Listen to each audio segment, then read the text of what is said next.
Olá pessoal, bem-vindos a mais um adendo do curso de construtores. É um adendo porque a última aula, que vai ser a aula 40, vai ser exclusivamente para um assunto único. Então, pequenos assuntos dentro do contexto da construção, eles podem ser colocados em vídeos curtos de até 5 minutos para vocês poderem ter um entendimento maior de alguns componentes da aeronave que não necessariamente precisa de uma aula inteira para isso.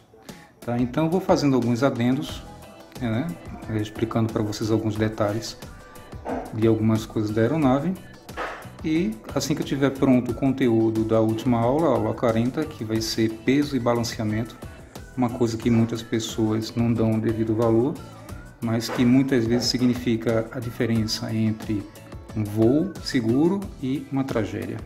Tá? Já aconteceu várias vezes de casos de aeronaves que caíram e houve acidentes graves porque a pessoa negligenciou a importância do peso e balanceamento, ok?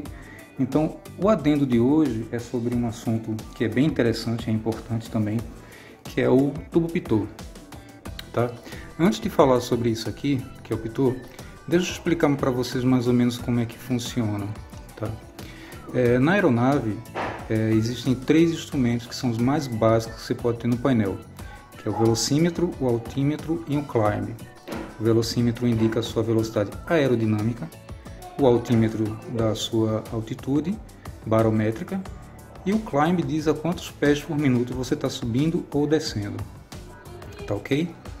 Desses 3, os três demonstradores, o climb, o velocímetro e o altímetro, eles usam o terminal, a linha estática do pitot, mas só o velocímetro usa a linha dinâmica, tá ok? Então quando sai daqui a linha estática, um tubinho, vai lá para os instrumentos, chega lá, divide para 3 e cada um recebe a linha estática. E o velocímetro é o único que tem 2 entradas, uma para o estático e outra para o dinâmico, ok? O que seria essa velocidade aerodinâmica que o pitot é responsável por ela? É o seguinte, no velocímetro do seu carro você tem a velocidade indicada, que é aquela com relação à sua velocidade de deslocamento, a sua referência ao solo, tá certo? Numa aeronave você tem, digamos, você está voando a velocidade de 100 km por hora, mas está recebendo de frente um vento de 20 km por hora. Então a sua velocidade aerodinâmica, que o pitot vai interpretar, vai ser de 120 km por hora. Em uma outra situação, quando você estiver na mesma velocidade, 100 km por hora, mas estiver recebendo um vento de trás, então o que é que acontece? A sua velocidade aerodinâmica vai ser os 100 menos os 20 km que você está recebendo de cauda. Então sua velocidade aerodinâmica vai ser de 80 km por hora. Isso faz toda a diferença. Tá certo? Principalmente nos 2 momentos mais críticos de voo. Quais são os 2 momentos mais críticos de voo? Pouso e decolagem, tá? Porque você precisa de velocidade para gerar sustentação. Quem gera a sustentação do avião? As asas. E se você não tiver uma quantidade suficiente de ar passando pela asa, ele não vai gerar sustentação e o avião vai estolar, tá? É por isso que o pitot ele é importante nesse sentido. Porque se você coloca no seu painel um EFIS, o que é um EFIS? É um Electronic Flight Instrument System. Quer dizer, é um tipo um AERA 500 da vida, que na minha opinião, de todos os instrumentos de voo eletrônicos, né? O AERA 500 é a melhor relação custo-benefício, mas ele dá a sua velocidade indicada, tá certo? Porque ele usa a informação de satélite para poder fazer a vetoração da sua velocidade.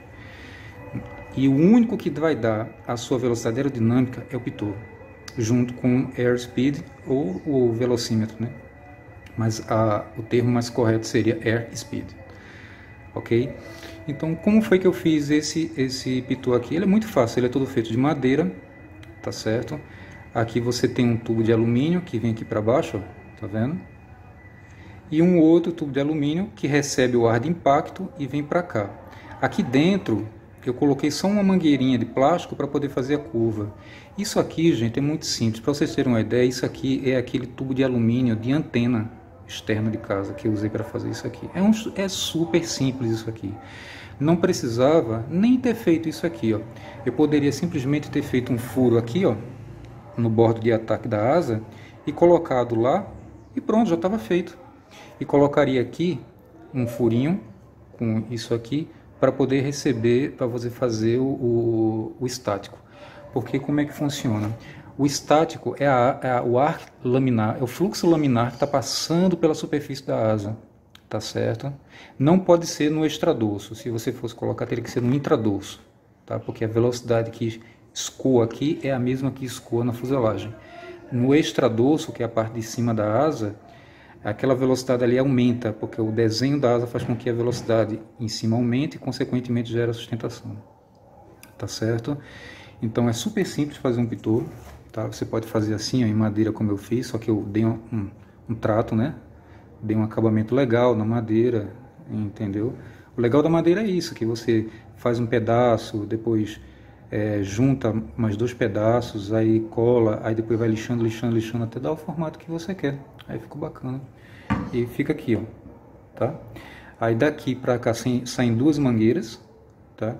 Que vão para o painel. A mangueira você pode usar aquela azul de sistema pneumático que você encontra em lojas que vendem conexões para sistema pneumático. Você pode usar aquela mangueirinha azul, tá? E só um detalhe que é importante.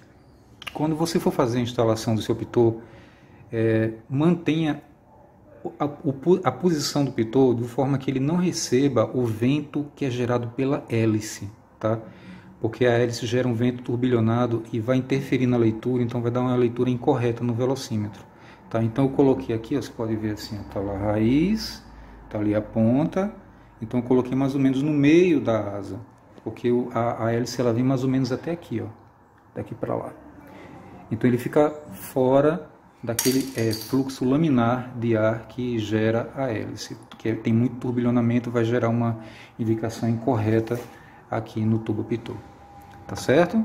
Então é super simples você fazer um pitot, você pode fazer desse jeito aqui, você pode fazer daquela forma como eu falei, inclusive o estático ele não precisa nem ficar na asa, ele pode ficar na fuselagem, na lateral, tá? Só tem que ter o cuidado para que ele não seja não fique muito exposto à ponta. Ele tem que ficar nivelando com a superfície, tá certo? Existem várias formas diferentes. Aí se você colocar na internet, tubo pitot, você vai ver várias formas diferentes como eles são feitos. Alguns bem simples, outros um pouco mais elaborados, né? Como esse aqui que eu fiz. Eu fiz só por uma questão de estética mesmo, né? Aerodinâmica, estética, porque eu achei que ia ficar bonito. Tá? Mas não precisa ser assim não. Ok? Então é isso, pessoal. Isso é o adendo de hoje. Vocês viram, foi um vídeo curto, mas que eu acho que acrescentou bastante coisa para vocês. Tá? Quem gostou e achou útil a informação, deixa o like aí para ajudar o canal. E a gente se vê no próximo, ok? Até mais.